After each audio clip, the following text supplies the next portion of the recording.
Just Some Podcast Media. The thoughts and opinions on Just Some Podcast are of the hosts and guests and do not represent the views of organizations that employ them or they volunteer for. They are also not responsible for spontaneous black holes or nuclear wars that may occur. You have been warned.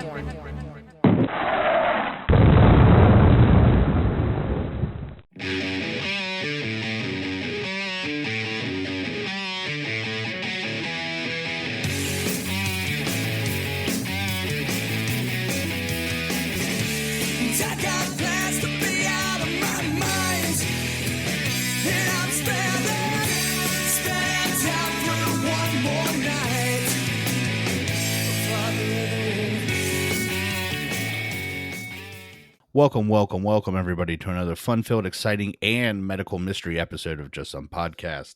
This is Tom. Hey, this is Ben. And Tom, as you alluded to, Season 4 premiere. First off, we've been doing this for 4 seasons now, which is crazy to begin with. Secondly, yes, we are doing another medical mystery episode. If I'm not mistaken, we were doing it on Rapunzel, right? Rapunzel is a very close name, sir, but I believe Really? Yes. I watched it movie like 9 times. Yes, I would say you were close, but as the saying goes, no cigar. We are actually doing it on a gentleman you may need to look up now called Rasputin. Okay, yeah. Well, it happens. But anyway, while I'm Googling that. Do some quick Wikipedia search. Right? That's where I go for everything. How's your week been, man? It's been good. I share a lot of other information with the crowd, so I might as well. So, yeah, I'm getting referred to a cardiologist. That's not the funnest thing to experience in your life, but better than a proctologist. Fair enough. So, yeah, it's not been a great week, but not because of anything else, just stuff like that. Feeling like you have a ticking time bomb in your chest kind of puts a damper on some of the things that you may experience. But other than that, it's actually been good. I mean, I'm still breathing so far, so we got that. How's it going down there? Not too bad.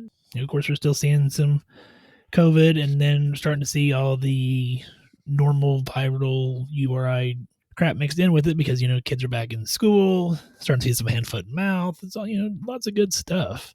I was actually having a good day. Ate dinner, watched some TV with my wife, come in here to get ready to record. Watched the ceiling Rapunzel fan 9 times. The ceiling fan was making a noise and I didn't want it to pick up. Wanted to help our audience out, didn't want to be anything in the background distracting. So I reached back to turn it off while I had my headset on, which then knocked my drink over, which then spilled onto my computer. So shout out to Dell because apparently it's still working, even though it just had pop spilled all over it. But we're going to roll with it like we can for now. Well, for at least the next 6 to 7 minutes until that gets under the keyboard. Yeah, that was like 20 minutes ago. We're good. Let's get things started and try and get this recorded before the Dell decides to become dead. It's not going to be dead. Anyway, so Tom, back to kind of what we were talking about briefly there. Season 4, dude, what do you think? I mean, that's kind of crazy, isn't it? Very crazy. Haven't been pulled off the air by the FCC. Still waiting for that memo. I don't know. It's every time we talk about how long we've been on the air, it still doesn't feel correct. Right. No, I would agree with that. Especially like when we had Christine on and we were like, that was 2018. I'm like, whoa, really? Yeah, like, it just doesn't seem like it. No, and the Christine episode, I got lots of feedback that was very positive. Like they thought that was a very good episode. So hopefully we can all do something together again sometime, or maybe she'll start putting out some episodes of her own, or who knows. But I do know it got a very good response and I'm glad people enjoyed it. So let's hope season 4 just carries that momentum forwards and we get some work done. Well, let's hope so. We'll do our social media shout out real quick and then we'll jump into our story and do all that other fun stuff to get into Rasputin while I'm frantically Googling in the background. Not really, but it's worse. He had long blonde hair. So. Okay, if you say so. You can find us Facebook, Instagram, Twitter, and YouTube, all at Just Some Podcast. Our website's www.justsomepodcast.com. Our email has changed. It is jsp@justsomepodcast.com. Email us. Let us know how things are going with you. Let us know if you're still, were you a season 1 listener, now you're season 4 listener, or what? And also want to give a huge shout out to Nurse Papa, that podcast, doing great stuff over there. Pollyanna, Buried Pleasures. Make sure you listen to both of those. Those are all under the Just Some Podcast umbrella as well. But Tom, if they want to help us out, what can they do? They can go do some Amazon shopping like they were going to do anyways. But before they go looking or they put anything in their basket, they can go to our website. They can scroll down just a little bit. Somewhere in there, they're going to find an Amazon affiliate link. Click on that, then go shop till their heart just explodes in joyness and buy all the things that they were going to buy anyways. But it helps out the show and we would really appreciate it. And lots of people do it already. So let's just keep that going, and we love to see it all. Don't worry about all those baby pools and, economy-sized jars of personal lubricant and spatulas you guys are buying. That's strictly between us and you. That's right. We don't even know who it is. We just know somebody out there is having a great time. And we want to party with you. Yeah. Oh. I need you to email us at the correct JSP@justsomepodcast.com since we don't use admin anymore.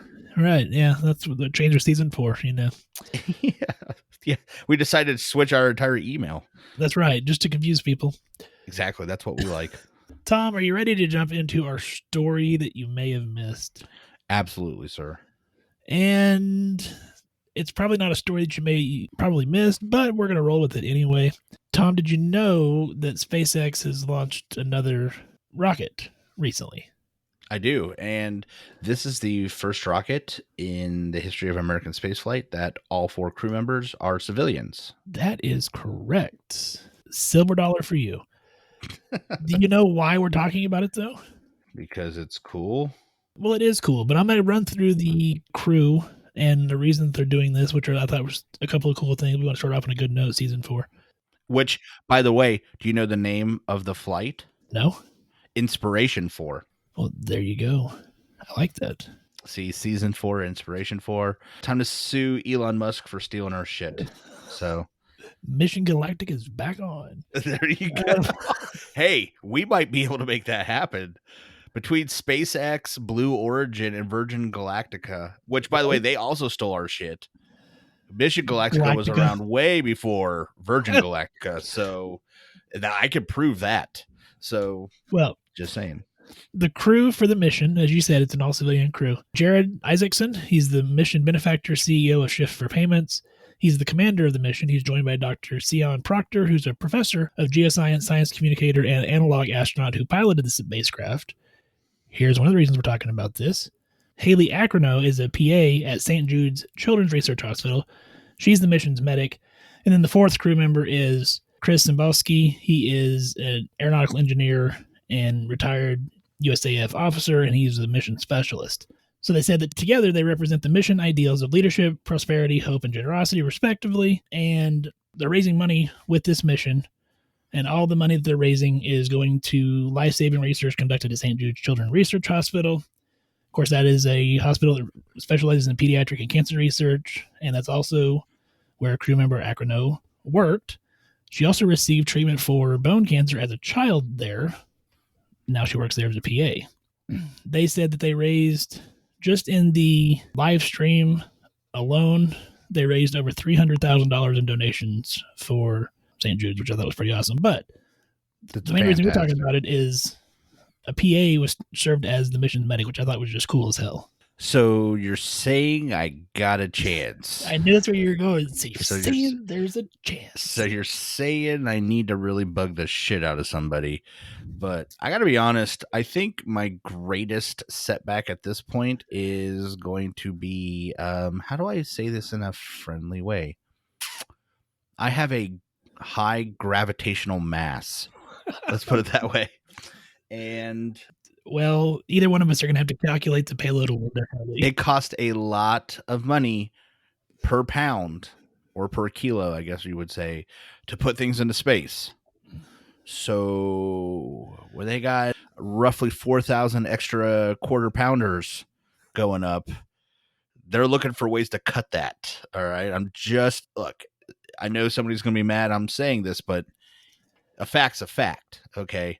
And you can get her to do the same job at literally probably a third of the gravitational mass. So that's a lot of cheeseburgers, my friend, that they just saved having to put up into space. So, but shout out to her. You never know. That was cool. We'll see.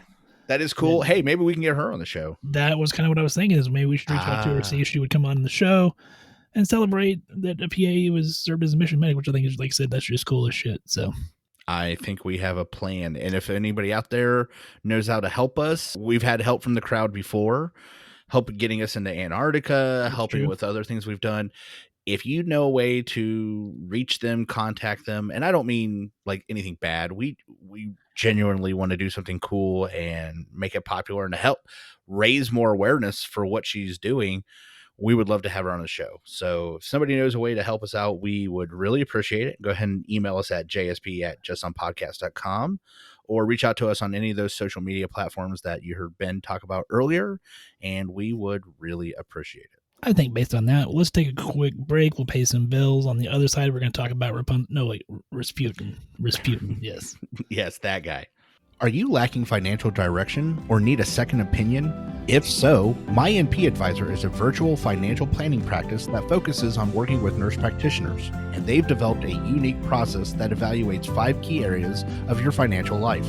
They call it the Check My Vitals procedure, and for $500, it addresses some of your biggest financial concerns, like, am I saving enough to maintain my lifestyle in retirement? Is my family protected from a catastrophe?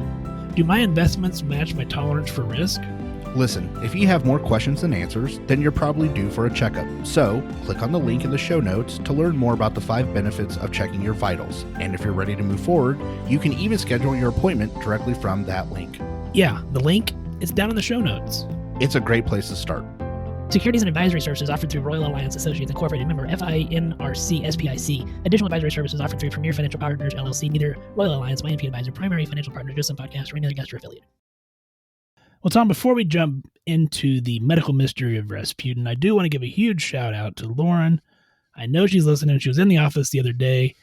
She was talking about the other medical mystery shows that she's listened to. She was going to listen to our God episode.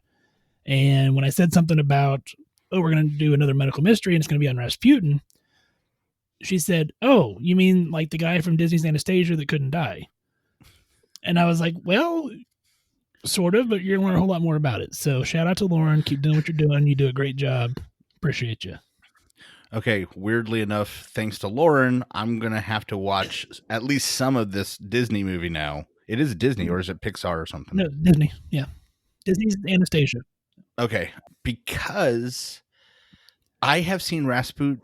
I keep saying Rasputin. One of the documentaries I watched had a Russian author speaking about Russian history, and he kept saying it like different than we would pronounce it. So I keep saying it so Rasputin is how we would say it.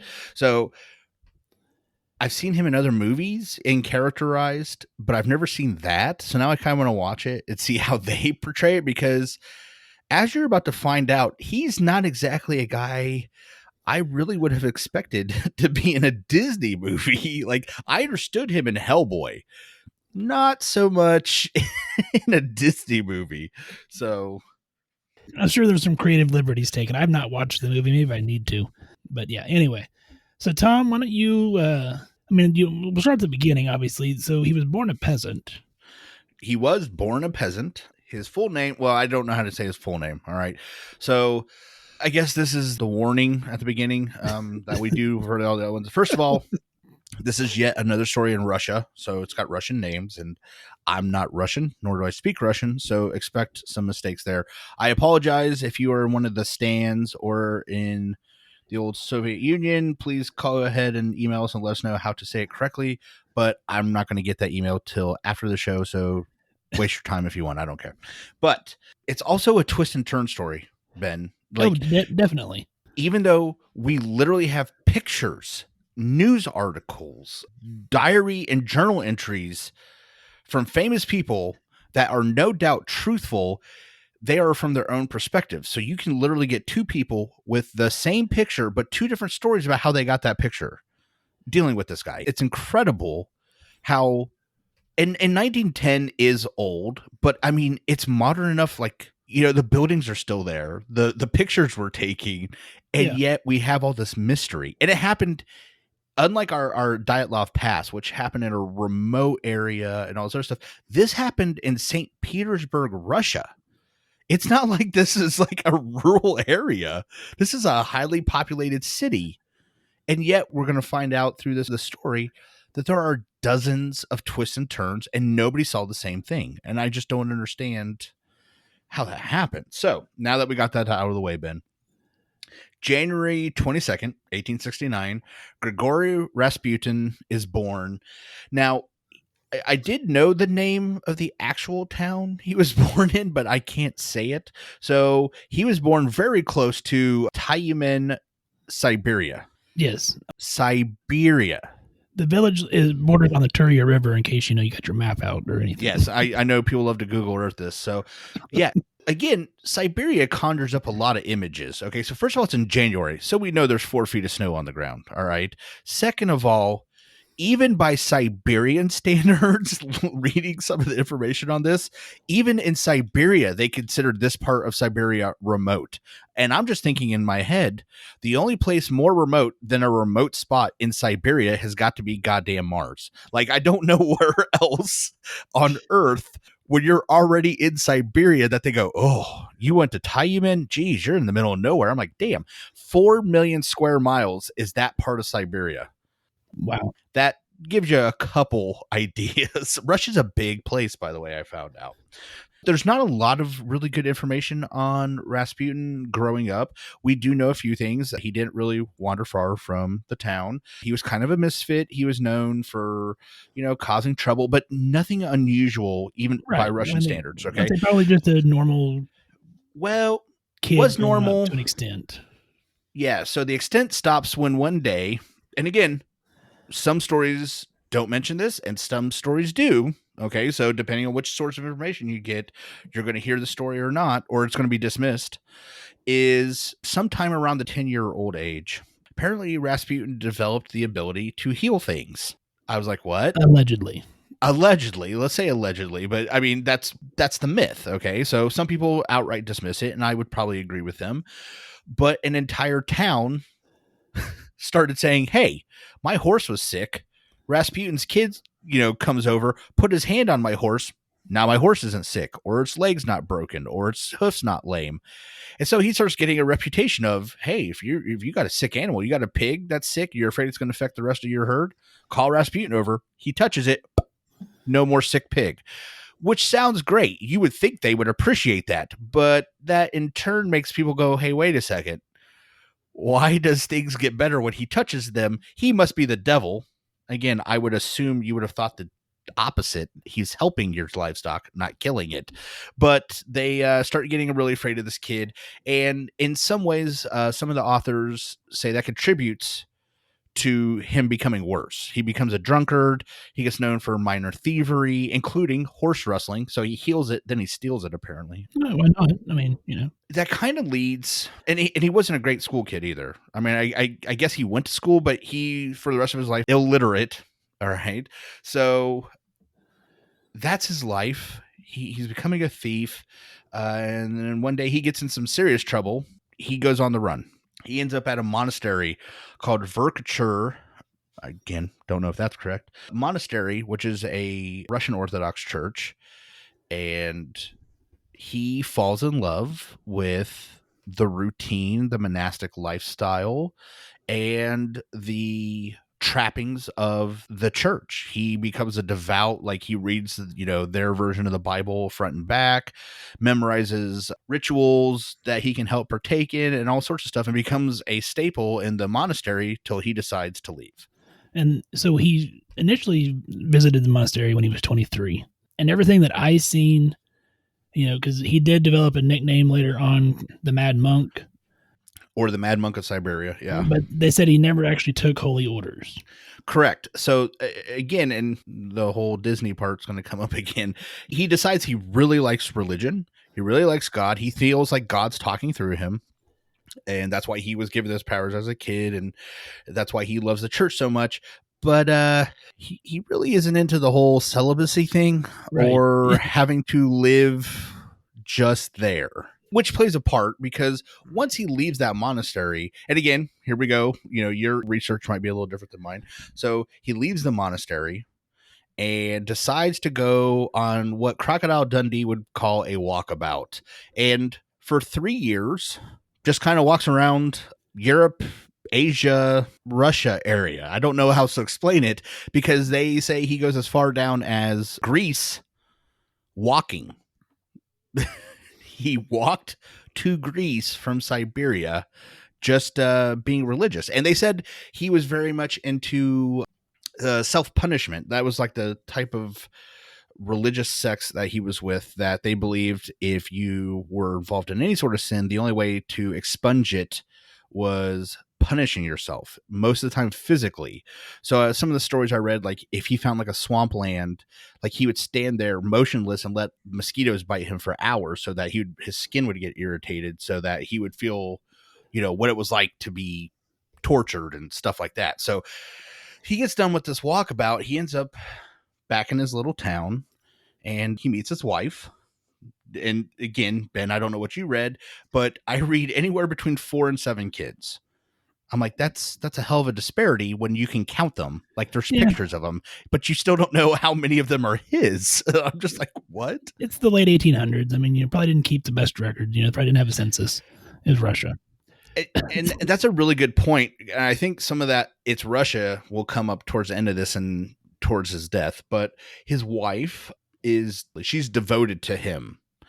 And even though he's like, hey, chickie, I know I just knocked you up 4 times, but I really feel like I got to go out and do some stuff. She's like, cool. And she stays in their town for the rest of his life. Like he leaves for 3 to 5 years at a time, comes home, knocks her up again, and then just leaves. And she's like, cool, see you on the flip side.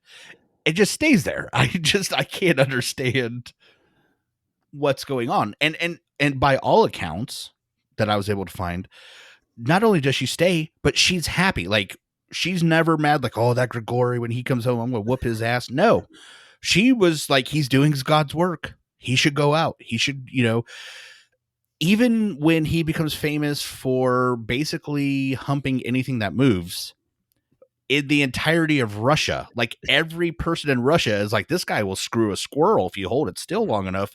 His wife stays devoted and is like, but it's God's squirrel, so it's cool. And I'm like, wow, that is devotion, just not anything I could imagine happening nowadays. So Ben, that kind of during this time period, and again, none of the records are 100%, so it's kind of wishy-washy, like, was he married first, was he not married first? But he is devoted. Good Lord, man, words are hard. So he is at this point a religious fanatic. I mean, I guess you could put him as that. Yeah, I think that's a fair assessment. He becomes involved with and again, this is one of those names we're going to get a little mixed up one way or the other, the Klist or the Klisti. Did you read a lot about this religious sect? I did some, and again, we're going to have differing information because what I have is that he was never actually a member of this religious sect. Well, he may not have been an official member of this religious sect, but he clearly was involved in their rituals because that's how things got spread around. So just for those that are out there, and again, I am not a Russian Orthodox specialist, so we're going to just go off the information that we've been given. And there's a really good documentary on YouTube. It's like an hour long. It covers a lot of this stuff. So the Klisti is again, like we said before, a subsect of the Russian Orthodox Church, kind of like Catholic Church has like Opus Dei. There's the Klisti in Russia. They believe in self-flagellation, which for people that don't have time to Google that, they like to whip themselves. They feel like that's a way to expunge sin, is through self-abuse. But these guys are a little, and that's not unusual. There's lots of religions actually around the world to this day that believe in self-flagellation. And that's not unusual. What makes them unusual is, so first of all, they do it in a group. Usually self-flagellation is a self-reflection period in most religions, not with the Klist. They like to get into a large group of people. Yeah, they're not just self-flagellating though, are they, Tom? Yeah, they unclothe themselves. They start self-flagellating. But and this is the interesting part. One of the things I read that went more in depth said, not only do they self-flagellate, they start spinning, right, as they're doing this, to the point that it makes them dizzy, bordering on drunk. Like they're making themselves both endorphins from the self-abuse and the spinning motion. They actually call it spirit beer, is what the Callistes call it. So they become euphoric and bleeding because they're whipping themselves. And it's not like light whipping. It's not like you're a silly girl and they give each other a little smack. They're opening skin. Like it's legit. As they become euphoric, they tend to fall to the ground and they lay there until there's a bunch of them laying on the ground. And then, Ben, it's a big orgy. Big orgy. There you go. And it's an orgy. And it's not like find the girl that you came with type orgy. It's whatever is laying next to you, have sex with it. So if you're laying next to your buddy, guess what? You're about to become real good friends. Like it's that type of party, guys. So he gets involved with this. And here is also one of the weird things that I learned about this. And I would love for somebody that knows more about Russia to contact me so I could talk about this, is the culture there is in constant, like almost juxtaposition with itself. Like the people revered the Russian Orthodox Church and nobody was more fervent in religious services than the Callists, and everybody knew it. So they're like, oh, they're the most religious. But then at the same time, they're like, oh, but they're also a bunch of weirdos for having orgies. So they were revered for being super religious and also at the same time somewhat ostracized for the way that they did it. And this is not the first time in this story that I've read that. Like, we love them and hate them for the reason we love them. I'm like, what? Like, how does a society continue to perpetuate that? But they do. And so he's well known in the Siberia area for being a Callist, or at least running with the Callist sect, being a little crazy, possibly being part devil because he can heal things. And then he runs into an old friend that he met at the monastery who happens to be friends with some of the uppity ups in the Russian capital city, which at that time was St. Petersburg. Yeah, what I read was his religious fervor combined with the appealing personal charisma that he had brought him to the attention of some Russian Orthodox clergymen and then senior members of the imperial family, who then introduced him to Nicholas II and his wife Alexandra. It's only an hour-long show, so we're not going to... We got a really cool murder to talk about at the end. That's going to take up the majority of the episode. That's true, but there's another part of it. Well, there's another part of it. Well, there's two medical mysteries, yeah. This is leading up to the first medical mystery. So that is all true, and nobody really disputes that. They dispute the details, but we know Russian Orthodox people were like, this guy is a really good religious person. And I don't know. I mean, I know that sounds like a very generic, stupid way to say it, but there's so many different descriptions of this guy. I don't know how else to put it. They're like, he's devout. He knows the Bible in and out. He seems to have a really good spirit about him. Something special about this guy. That's one thing I guess you could say everybody, whether they love him or hate him, they're like something special about this dude. So we got to get him to the Russian royal family, which at that time was the head of the Russian royal family was called a Czar and the wife was called a Tsarina. So you'll hear her say Czar, Tsarina. Again, here comes that weird cultural thing so they have a specific name called starets. That's what a religious person that's also kind of crazy. I guess they revered that. They're like, oh, you can be religious, but the religious crazies are the ones that really know how to talk to God. Those are the ones we're going to take advice from. Okay, that makes a lot of sense. So not the guy who went to college and studied, foreign affairs for 12 years. No. We need the crazy guy who walked to Greece and back. That's the guy you want foreign affairs, exactly advice on. One thing you said I would like to also talk about. So Rasputin is obviously his own unique individual, but I read multiple times. He was known for several things. First of all, he was roughly 6'4". Okay, so he stood out because he was super tall. Everybody could see him from a mile away. His personal hygiene, okay, which was basically he didn't like to take showers.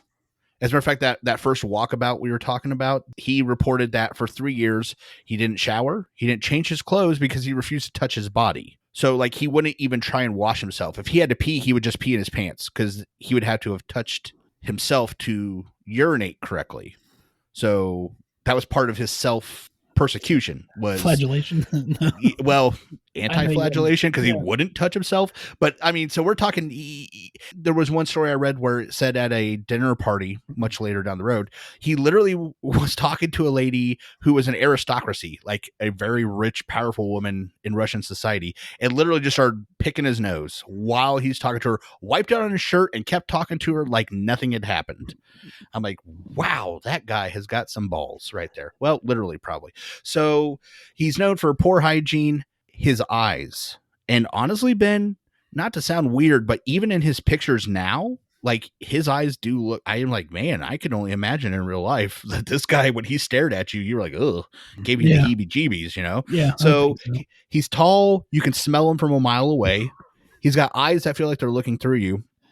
And yet the fourth thing that he's known for is something we've already alluded to.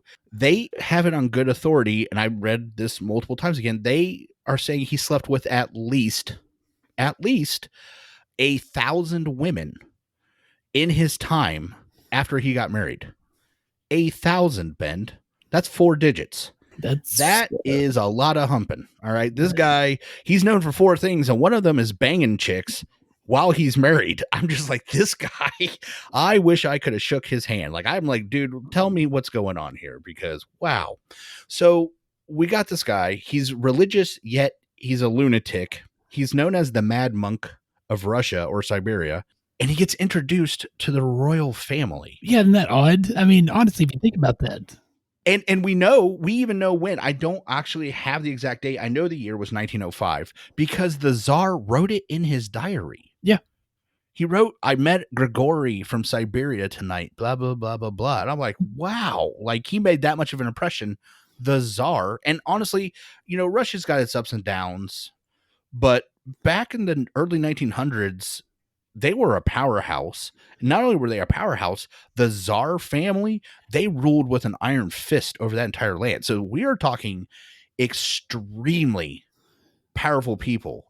And they took the time to document that they met this guy. I'm like, geez, right off the bat, that's a start. Well, and the first part of our medical aspect of this, Rasputin cemented his relationship with the Tsar and the Tsarina when he supposedly helped alleviate their only son, Alexia's hemophilia. So he had healing powers, as you alluded to earlier, and he healed their son. So, and I've read more into this because I thought it was interesting. Well, yeah. What do you know? We're doing a whole show on it. So, I know, right? The Tsar's sister wrote that she observed Rasputin healing Alexia by kneeling at his bed and praying. The calming atmosphere that he created in the palace may have assisted with the recovery. And someone else in another book, Rasputin, Faith, Power, and the Twilight of the Romanovs, Douglas Smith observes Rasputin's assurance calmed the anxious, fretful mother and filled her with unshakable confidence, and she in turn transferred that confidence to her ailing son, literally wheeling him back to health. But here's what I found interesting about the whole thing, and kind of where I think he may have got lucky or whatever the case may be. Hemophilia, as our listeners should know, is a bleeding disorder. One of the big things that they used as kind of a cure-all remedy back in this time, I know where you're going, was aspirin. Oh, that's not where I was going. Oh, yeah. So what people are saying, and what part of the debate was that his insistence of keep the doctors away from him. Medical knowledge was still sparse, even though drugs like aspirin were available for treatment. Aspirin is obviously what could potentially thin the blood, which would have exacerbated his hemophilia. A French historian argued that when Rasputin insisted the remedies prescribed by the doctors be thrown in the fire, the discarded medicine likely would have included aspirin, and his insistence that doctors leave him alone would have improved his condition and appeared to create a miraculous improvement in his symptoms. So that makes a lot of sense. I did not read the aspirin aspect so much. One of the interesting things, so first of all, and I think you said earlier something like it appears he had hemophilia. I was like, no, I'm pretty sure he had hemophilia. And again, this goes back to that power base in Russia and Europe. A lot of those families were inbred. And I'm not trying to be rude. Like that's a historical fact. And through that multiple levels of inbreeding between the royal families, lots of children had hemophilia. So that's not the in dispute part. We know the kid was sick. It's how Rasputin was able to fix him. And I didn't read that. One of the things, though, I felt terrible for Alexei, that's the kid's name, is so he's suffering from hemophilia, but his people help raise him in addition to his family. And they're like, but he still needs to appear strong. He had fallen off a horse. So he's a hemophiliac, first of all, riding a horse. Right. That can't be, not smart starting with. Then he falls off of it. So he was in so much pain and so close to death's door that they actually brought in like the royal priest or whatever and had given him last rites. When the sister talked to the Czar and the Tsarina and said, why don't you give Rasputin a shot? Like, what do you have to lose? Because this is 3 years after they met him. He's been around for 3 years. He's hung out. He's gotten to know them. And they're like, hey, give him a shot. Also, one of the things I felt terrible for the kid is, so not only was he put in this position because they were stupidly letting him do stuff like hunt and go horseback riding, but one of the other things that they had available for pain was morphine. But the parents and the doctors were so afraid of him looking weak and becoming a morphine addict because he would need it all the time that they wouldn't give it to him. So this kid is in excruciating pain on death's doorstep, and they won't give him anything. And literally the only thing between him and death at this point is Rasputin. And he comes through. He does the Hail Mary, obviously, and it makes a lot of sense with what you said. He takes away the one NSAID that's thinning his blood worse, and he gets better. Now, whether it's a miracle, whether it's timing, whether it's luck, or whether it's aspirin, either way, Rasputin does the deed. Yeah. Okay. He saves Alexei's life. So let's talk about this for one quick second, and then we can move forwards. The family, up until this point, had what they called the Crows, which were two sisters that claimed to be spiritual, a French spiritualist that had come in and said stuff, and, oh, this is what your family is going to do. So the wife, and to a lesser extent the husband, the Czar and the Tsarina, are really into this. Like, they believe that there are people that can connect to God. I will give them credit on this, though. They gave these people a shot, and then when they didn't come through, they said, get the fuck out. Like, they exiled the one guy back to France. They imprisoned the two Crows. And I don't remember those sisters' names. They just called them the Crows. So that's what but they would give them a fair shake. And they're like, oh, so you could talk to God? Okay, we'll start talking. And then when the things didn't come through, get out of Russia. You're done, So Rasputin knows that, hey, if this doesn't happen, yeah, I'll go back to Siberia, maybe in a wood box. Like, this ain't, don't screw around. So he pulls through, though. Like you said, he saves Alexei's life. And then that cements. Oh yeah, absolutely. That cements him, because you got to think about it. It's a grieving father and mother who's watching their kid die. And this guy ostensibly saves his life, whether he does it by luck or by whatever miracle, whatever. Yeah, exactly. He saves this kid's life. And I understand as a parent, like, if you save my kid's life, I'm in your debt. And then to make it, if you couldn't somehow make it more sound, cement the relationship more, old Rasputin, like I said, every couple of years goes back, sees his wife, knocks her up again. While he's back on one of his little summer jaunts to Siberia, kid falls ill again. Mom telegraphs Rasputin's town, because that's how remote they are. They don't even have like a way to talk to him. They have to just send a message to town. And it was really cool because they actually have the letter or the diary entry from the mom. And it basically, Rasputin said back, God has seen your tears. Don't worry about it. Your kid will be better by tomorrow. And the next day, the kid wakes up and says, Mom, I don't know why you're crying. I feel great. I don't know exactly what he said, but that's what, and holy cow. So that's twice. He hit the grand slam. He did the Babe Ruth, called his shot twice, once from Siberia. Okay. So even if you thought he had a trick up his sleeve, you can't say it now, because he wasn't even the same. He was 4,000 miles away, and he healed their kid ostensibly. So yeah. So this guy is now ingrained in the Russian royal family. And that plays a huge part, because that's going to come up, because there's a lot of people that didn't like that, Ben. They did not like a guy named the Mad Monk having the ear of the Tsarina of Russia. Yeah, they went to him for advice on a lot of stuff, and that ended up not going well. It ended up not going well. And I found it really interesting because there is a precedence in Russian history. Women are treated with a lot of respect. Like in World War One and World War II, there were whole army units of Russian women snipers, Russian women pilots.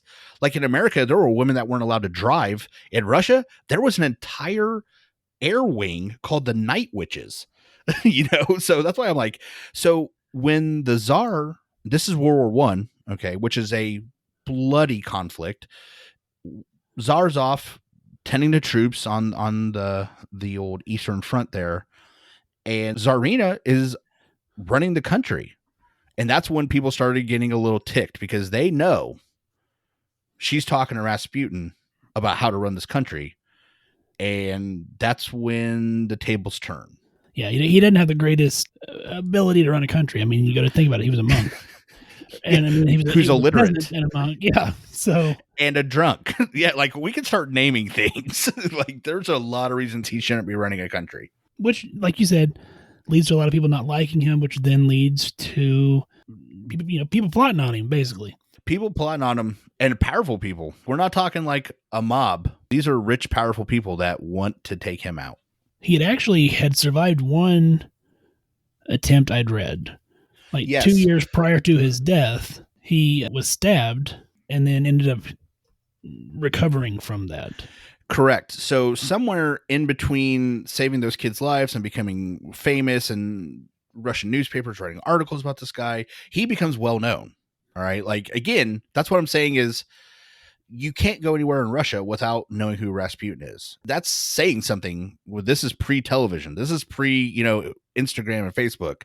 Yet every person in Russia knew who he was. I'm like, wow, that's impressive. A woman decided, and we know her name. I can't pronounce it, nor do I know exactly what it is, but they locked her up. They arrested her. She decided that first she thought Rasputin was Christ on earth.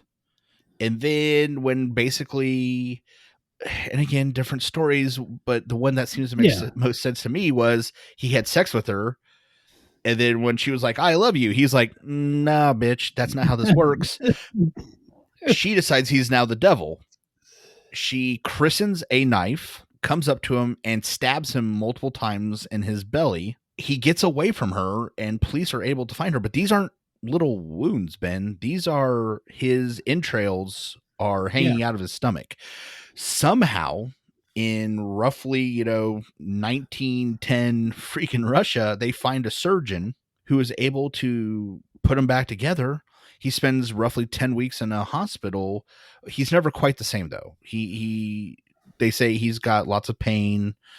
He's got digestive problems now because he's missing parts of his intestines. And let's face it, they still thought leeches. Well, we think leeches are okay now, but I mean, that was like a mainstay, I'm saying, type area.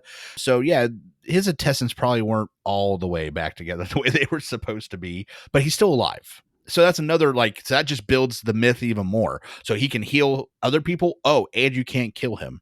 So now he's really well known. Yeah. Which kind of leads us towards the end, Ben. We're getting down that final part where Rasputin's about to become what he's most famous for. Yeah, I think this is where, if the legend wasn't born with everything else that had gone on, which I mean, honestly, I think you could safely say it was already born in Russia. I think what we're about to talk about is why he is famous outside of Russia. And why they made a Disney movie with why there's a Pixar or a Disney movie about this guy. So there was a plot to murder Rasputin, and I'm going to butcher this, I'm sure. Felix Yusupov. That sounds pretty close. Yeah. Okay. Yeah, we'll go with that. He was one of the ringleaders, and his account is the one that I think was probably sensationalized the most. But because to me, and you and I kind of argued about this before we got on the air, he was writing a memoir. So when there's only a few people who are aware of what happened and you're trying to sell a book, why wouldn't you, kind of inflate the story a little bit just to make it sound good? I agree with that point, but there's a few things we do know, regardless if you're taking it from Yusupov's point of view, Rasputin's point of view, wherever. There are a couple things. So first of all, let's talk about who he is just real brief. Yusupov is a relative of the Tsarina. He's also quite possibly outside, or according to some people, even inside the royal family, the richest person in Russia. He has his own palace that's not government funded. So that should tell you the level of power and prestige we're talking about. Okay. Like he's got money, Elon Musk money. Okay. Like he's got fuck you money. All right. He's got possibly many people said the most beautiful wife in all of St. Petersburg. Here's the weird part. And this is where things can get sort of twisted up, because he was also well known to be bisexual and had male lovers as well as his wife. And that's where not only was he not happy about Rasputin having the Tsarina's ear, but there was lots of reports that basically he had hooked up with Rasputin himself several times. And when Rasputin was like, yeah, I do whatever I want, I'm not going to be, your lover. I'm going to be the world's lover. That kind of left a bad taste in this guy's mouth. So now he's a rich, powerful guy who didn't like you, and now you're not doing what he said. This is a recipe for destruction. I don't care if you're in 1910 Russia. Like things badly could start going, from this point forwards. The other two assailants, I guess, would be the best way to word it. Grand Duke Dmitry Pavlovich and conspirators. I think conspirators. No, conspirators. Okay. And then Deputy of the Duma, Vladimir Perskovich. There you go. And just for people that don't know, the Duma is their version of Congress, which is much, much weaker. It's mostly like a figurehead, but it is a symbolic. So they do have power. They just, don't have what the czars have. Yusupov is like, hey, Rasputin, why don't you come on over? Hang out. Yeah. We'll do some fun stuff in the cellar. Well, and again, again, so that's where it comes in. Is multiple sources I read was he was saying, hey, we're having this really nice house party. There's going to be lots of wine and all this stuff to eat. And me and my wife are going to be there. Wink, wink, nod, nod. So why don't you come over when the party's dying down and we can have some fun together, me, you, and my wife. And so Rasputin's like, hey, I'm up for a good time. Boop, it shows up. Okay. Now what I had read, again, because this is where things, get murky. Yeah. To justify eating in the cellar, which had been soundproofed for the occasion, because they were planning on killing him, his hidden co-conspirators played records in a closed-off room on the main floor to convince Rasputin that Yusupov's wife was hosting a small party, and that's why they needed to go downstairs. Yeah, exactly. And that's what I'm saying is I think that part must be real. Whether the details are a little murky is they put it under the guise of something's going on. There's going to be food and wine available. We're all going to have sex afterwards. So just come over. Let's have a great time. And again, if there's one thing we know about Rasputin, sex and wine, that dude's going to be there. Okay. So he shows up. So he shows up. They're down there hanging out. Yusupov's take on this was that he offered him pastries, and Rasputin began gorging himself on these cakes that had been laced with cyanide. That they had from a doctor. Yeah, who was one of the co-conspirators. Yeah, I know, but I'm just like, why would a doctor just be walking around with cyanide? And he prepared each dose of cyanide very carefully to ensure that everyone strong enough to kill not just one but several men, according to legend and Yusupov's testimony, or not his book. So each pastry and the bottle of wine are all laced heavily with the cyanide. And Rasputin's daughter, read some of her take of this. Yeah. She said, that really wasn't his thing because of the intestinal wound. Oh, he drank a lot because of pain, but he didn't really eat a lot of sweets anymore. It upset his stomach. So at first, Rasputin's like, yeah, I'm cool, guys. Let's just get to the sex part. And Yusupov is like, whoa. This is not how the plan's going. So they actually go upstairs and they're freaking out. And when they come back downstairs, they find Rasputin has gotten bored waiting to have sex and started eating and drinking all the wine, except for he didn't die, Ben. No. Yeah, he ate enough cyanide to kill 5 people, and yet he's sitting there. It's like that scene in Major Payne where he eats the laxative cupcake and then just farts instead of passing out, and all the kids, like, oh, God, what do I do? That's the modern-day Rasputin right there. So Rasputin apparently started having some difficulty swallowing his wine. Yusupov acted very concerned, asking if he was okay. Was he feeling, And he says, yes, my head is heavy, and I have a burning sensation in my stomach. And then he said, do you know what the cure would be? More wine. What Yusupov's like, yeah, go ahead. Yeah, chug it all, except he kept chugging it, and he kept not dying. And if there's one thing we should all note about cyanide at this point, is it kills people. So the doctor, the co-conspirators, and Yusupov are getting a little worried, because this guy has mowed down all the food, he's drank almost all the wine, he ain't dead. Right. So which is weird. Goes upstairs. That's weird, no, it man. is weird. No, it's weird. Yusupov went upstairs, talked to his co-conspirators, tried to figure out a plan because, dude's not dying. They talked about maybe going down in a groove and they were going to overpower him and they were going to strangle him. And Yusupov's like, no, I need to do this myself, and went down with the revolver. Honestly, so that part seems to be pretty similar in all the accounts. The one thing I read a couple times, and I honestly, I could see this, is that Yusupov, when he's upstairs, and the reason he went down and did it and finally just said, give me a gun, I got to go do this, is because he was actually starting to get nervous. He's like, maybe the legends are true.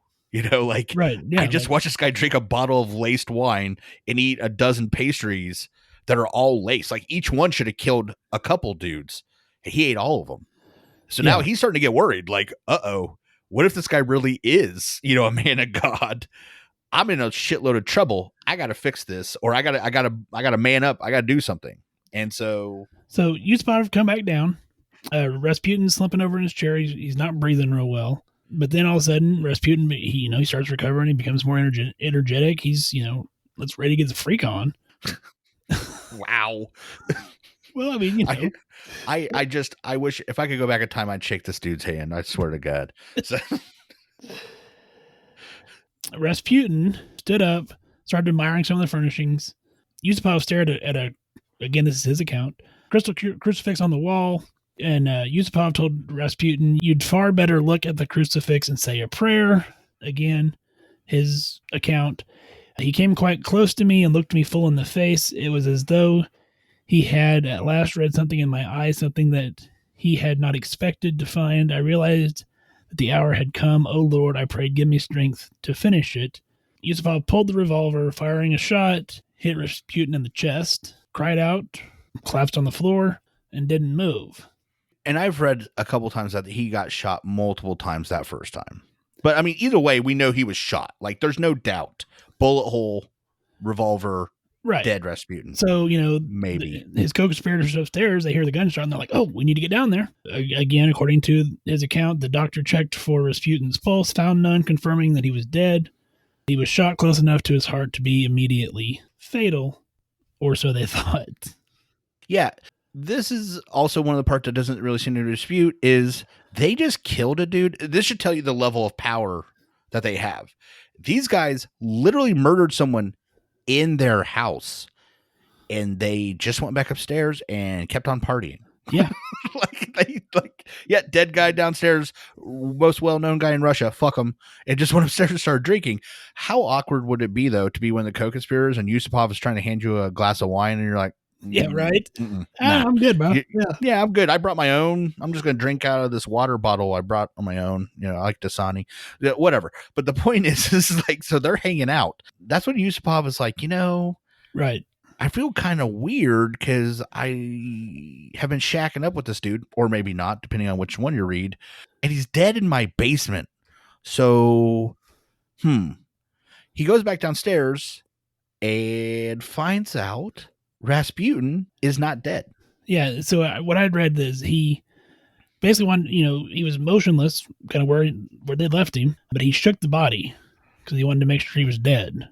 Yeah, which is weird though. They've been upstairs partying. Like, why did he go back down? I mean, I guess he was drunk. Probably he was like, "Fuck it, I want to go see the dead body." I don't know that, or if you put yourself in his mindset at that point, they'd already poisoned him, and he didn't die. Yeah, I never thought about that. So then they're like, well, maybe what if that son of a bitch we didn't kill him the first time? Yeah, exactly. So he shakes the body. Well, then Rasputin's eyelids start to twitch. And Yusupov wrote that he opened them and I saw both eyes, the green eyes of a viper, staring at me with an expression of diabolical hatred. I don't blame Rasputin on this one. So Rasputin lunged at Yusupov, digging his fingers into his neck, and then he ran upstairs, yelling, "Hey, come on That down here. guy's not dead." You're still, not dead." They saw Rasputin clawing his way up the stairs on his hands and knees, and was headed out a door out into the courtyard. Yusupov wrote that this devil who was dying of poison, who had a bullet in his heart, must have been raised from the dead by the powers of evil. There was something appalling and monstrous in his diabolical refusal to die. Rasputin shoved the door open, ran out into the courtyard. Of course, at this point, the conspirators are like, "Oh shit, we don't want him to." We kind of need to kill the guy we killed. Yeah. So they fire 2 shots at him. One in his head. Well, the first time they missed. They chased him down, and then they fired 2 more shots, one into his head. I also like the fact that you just said they had to chase him down. So he's been poisoned, shot, strangled. They were chasing him around, and he was still outrunning them for a short period of time. So Jesus Christ, Netley, this guy is a tank. So then, again, Yusupov's account, he had a couple of servants wrap up his body, tied him up with chains, and then they took him to the bridge over the Neva River, pitched him over the side, and one account has him dying of hypothermia in the freezing water. Well, hold on. So back up. I've read multiple accounts where they said that there was proof, and there were multiple. We'll talk about the autopsy here in a minute, but there's no doubt there was bruising and contusions all over his body. So there's also, not only did they shoot him, but to make sure he's dead, they got some steel or iron pipes or whatever they had available and beat the fuck out of Rasputin. So he's been poisoned. He's been shot multiple times, including his head. And apparently he's still moving around enough with a damn bullet hole in his head that they decide they need to beat him with metal objects until he's not moving. But then again, we go back to a snap of reality where no one's disputing. They do wrap him in a carpet. They do chain up his body. But if you've ever seen Casino or Goodfellas, you know what we're talking about. So they put him in a car. They get him to a bridge on the outskirts of St. Petersburg. They find a hole that was screwed through the ice for ice fishing, dump his body into it. But it's not done. But it's still not done. The police do recover like a brown boot on the frozen part of the water, and there was blood tracings on the bridge. So by all accounts, yes. I mean, obviously, and they found his body in the water. So clearly that you can't dispute that they dumped him in the water. You can't dispute that. But again, has been mentioned earlier, there's still some dispute as to what happened next, because first of all, his body was found, I don't remember if it was 650 feet or 650 yards down the river. Okay. So that's what the conspirators were hoping for, except for when they got to his body. And again, there are pictures of his dead body after they found it on the internet. So you can literally see this for yourself if you want. His arms are not down by his side. They are above his head, where it appears Rasputin had lived long enough. So not only has he been poisoned, beat, shot, including in his head, and tied up into a carpet, he has enough strength while underwater in frozen water to wiggle his arms free to try and drag himself out of a freaking river. See, now I see it differently, but I mean, that's me. Oh, no, tell me what you see, because that's literally what his arms are above his head. I'm looking at the picture right now as we're talking. I think if it's a dead body, the arms are probably going to go away from wherever your body is flowing. You know what I'm saying? So if you're going downriver, your arms are going to go up. Okay, but my point is he should have been dead when they wrapped him in a carpet and then chained it together. His arms should have been down by his side. Unless they didn't put them there. Well, who would wrap him in a carpet with his arms down by his side without his arms being down by his side? I never said that they were down by his side. I said they wrapped him up in a carpet in chains. Okay, but Yusupov and the conspirators said that because when the police found his body and the arms were up, they were like, well, then he must have got one of them loose, because his arms weren't like that when they threw him in the river. Like, they even said that. I have not seen that account. So okay, but in all fairness to both of us, this is part of why it's a medical mystery, because you're reading a book reading from a book of one of the guys that was there, and I read some of the reports from the people that were there, and they're both saying two different things. So either way, though, here's what we do know. All that shit happened. Now, the exact detail or order of operation or whatever you want to call it may not be the exact same, but he was poisoned. He was shot. He was beat. He was drowned. And he may or may not have died immediately, because he may not have been dead when they put him in the water, because we've seen both reports of water. And I've seen an official account where it said he died from drowning. And then you saw one where they disputed that and said there was no water in the lungs. Right. He must have been dead from something else. I've also seen a third report. This one's probably not as credible. It just because of mere facts. Like, I would assume if you're tied up in a rug and you're in water, drowning is the most likely, method of death at this point. But I did see a third theory where they said there was no water in the lungs and that the coroner said that he had died from hypothermia. And then I'd seen another report of an autopsy report that said there was no poison found in his system, which is one part we need to talk about. No drowning. And they concluded that he was shot in the head at close range, and that's what killed him. So again, it's a weird thing, but let's go back to the no poisoning.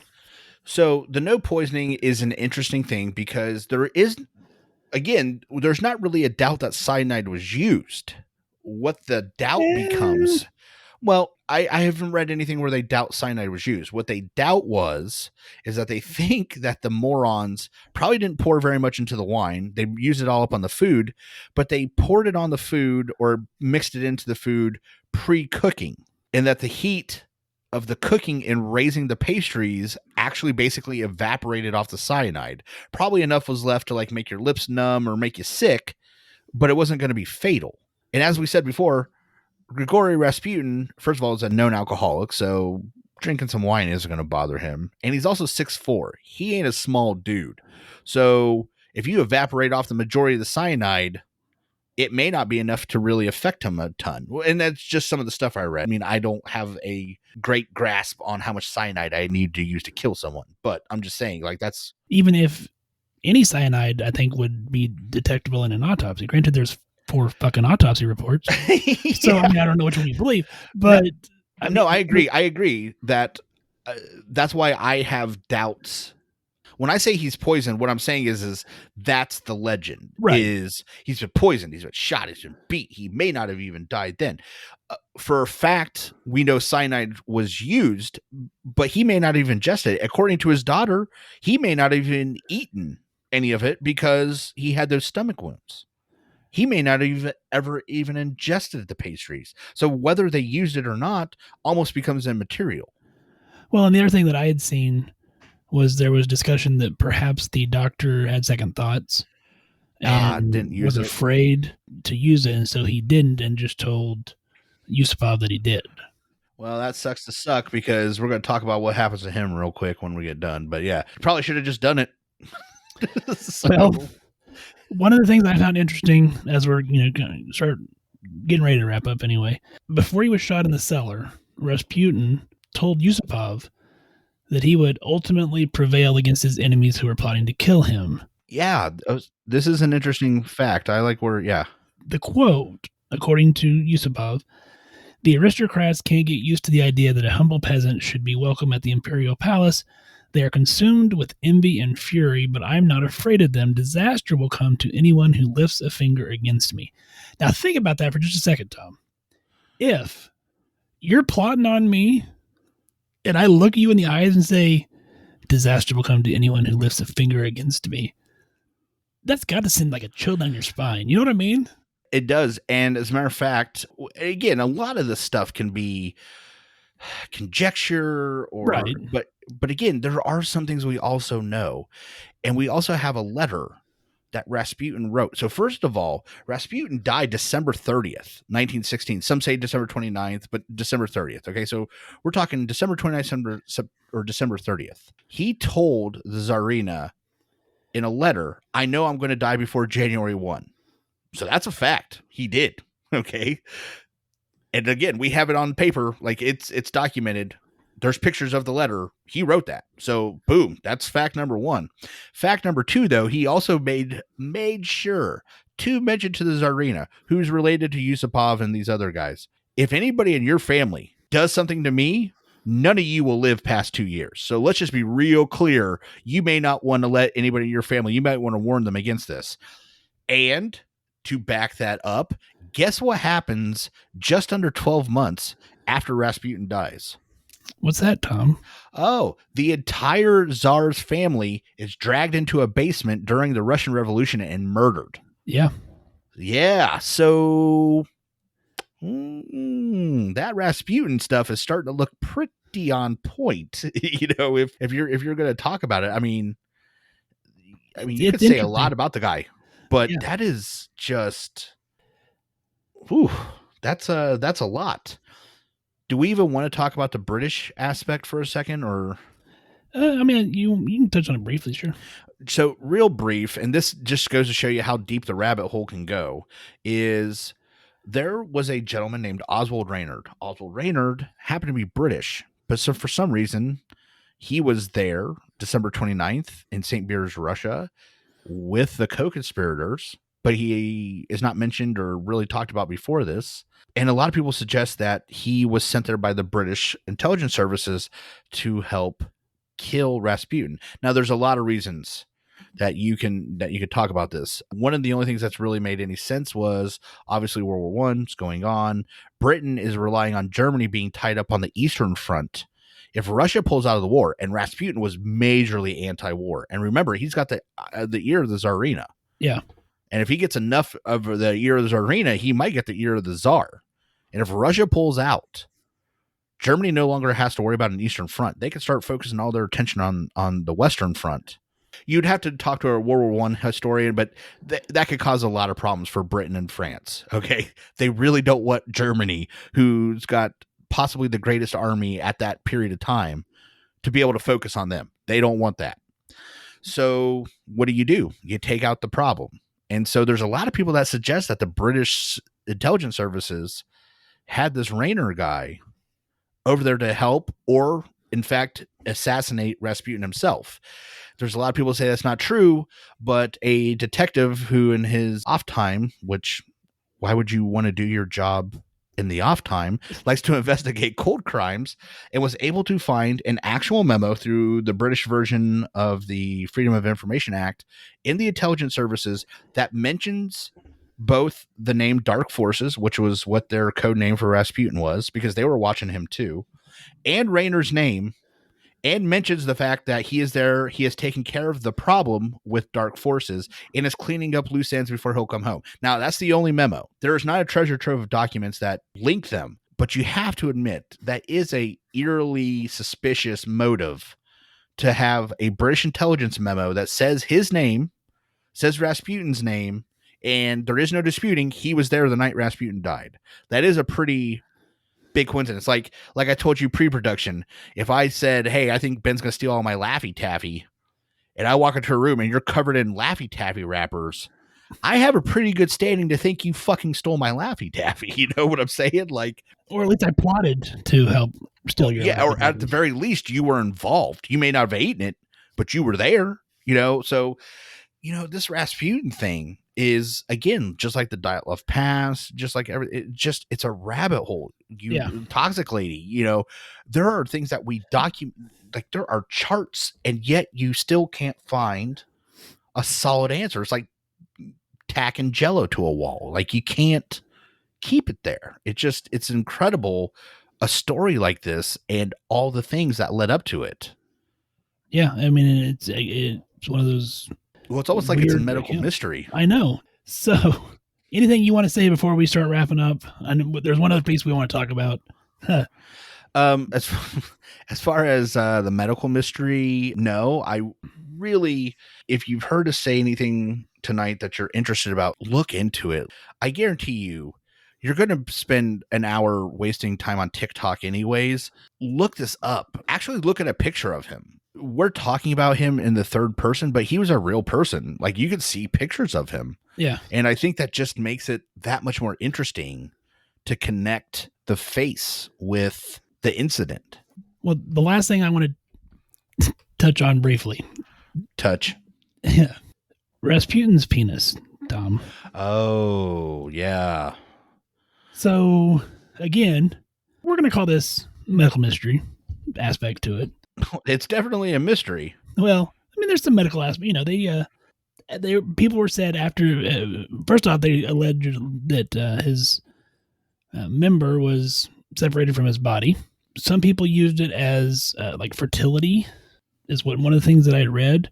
Legend says that in the 1920s, Rasputin's daughter Maria discovered a group of women in Paris who had been venerating her father's penis. They believed it could bestow fertility, and they even handed out small pieces of it to those in need.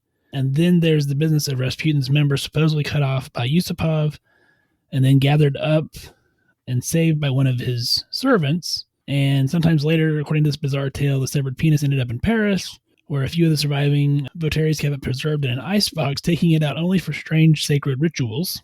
From there, after further adventures, it made its way to a collection of Russia's first museum of erotica in Petersburg, which is a hideous hunk of graying flesh suspended in a jar of formaldehyde. This museum said they purchased it in a wooden casket from two French antique dealers in 2000 for $8,000. As is noted in the book that I alluded to earlier, Douglas Smith, according to 1917 accounts by Dmitry Korsatov, who performed the autopsy on Rasputin's after his badly mutilated body was dug out of the river, his genitals were entirely intact and undamaged. But there is a penis floating in a jar in a Russian museum that they claim is Rasputin's penis. Of course, most biologists say no. That is not a human penis in any shape or form. But it is 12 inches pickled, which is pretty damn impressive because pickling is going to cause shrinking. Yeah. If you've seen Seinfeld, you know about shrinkage. So, Sam, it's not his penis. It's not his real penis. Yes. And again, back to the whole medical mystery. So this museum says they have it. At least it's an actual penis. Like, it's not a human one, but one. And there's pictures of it online. There is pictures of it online. And again, this just goes back to just how weird this whole situation is. So a British aristocrat, a very, very rich woman in Britain, bought what she believed to be Rasputin's penis, only to have it DNA tested to find out it is a sea cucumber. Look, I mean, I am not an ancient Russian monk penis historian, but I don't know how you confused a sea cucumber with a human penis. Like, and I get it. It's old. It's probably been in and out of formaldehyde or, whatever, because I'm sure this grift has been going on for a while, but I mean, had she seen one before, right? And I guess this goes into, we could spend another hour on. Yeah. Like Why? Yeah. Like these people who buy I bought a potato chip that's, shaped like Jerry Seinfeld. Yeah. Why? Like, I have a piece of toast with the Virgin Mary on it. Yeah. Like, what? Why would you want Rasputin's penis? Why? Anyway. I don't know, but she is rich and powerful, and she decided she needed her rich and powerful money to buy a desiccated penis. And I can't figure out why, but if it's connected to Rasputin, they want it. So we're going to turn it over to our audience. What do you think happened to Rasputin? Do you think that he was poisoned? Do you think that he was shot? Which part do you think killed him? Email us, jsp@justsomepodcast.com. Or shoot us a message on one of our social media sites, as we talked about earlier.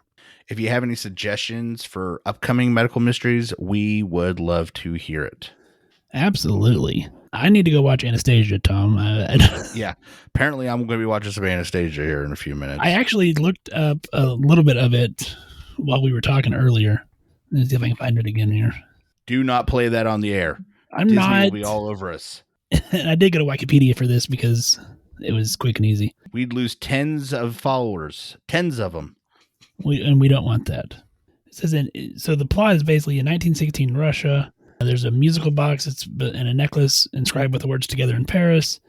As parting gifts to the Grand Duchess Anastasia, the ball is suddenly interrupted by Grigory Rasputin, a sorcerer and former royal advisor until he was exiled for treason. He's seeking revenge. He sells his soul in exchange for an unholy reliquary, which he uses to curse their Romanovs. Yeah, except for none of that happened. Well, again, I told you that it was like, Duh, Disney. Everybody knows that's not what happened. and what I found interesting too, Christopher Lloyd is the voice of Grigory Rasputin in Anastasia. Great Scots. I'm going to have to watch some Rasputin or Nice. Anastasia here shortly. Yeah, thank you. 1.21 gigawatt. Well, we're not going 88 miles an hour, but we are going to be in your earbuds listening to some Just Some Podcast again, season 4. We appreciate the hell out of you guys sticking around with us for the first 3 seasons. We hope to continue to not only educate but entertain you along the way. Shit, man. I'm going to go watch Anastasia, I think. So, Yeah, me too. on that note, wash your hands, wear your mask, get your shot. Have a great week. Hey, everybody, stay safe out there. Practice swearing just to pass the time. Lately I see why I am alone. I caught some road rage and I thought of you. And all the many times you say I should have known. Took a class so I could find my G. Found mediocrity's the best that I could do. Meant to shower, but I slept all day. It takes everything to live the life I choose. Oh, what do you say? I screw up everything again. Oh, what did you prove except there's only more for me to lose? Failure's not the same without you.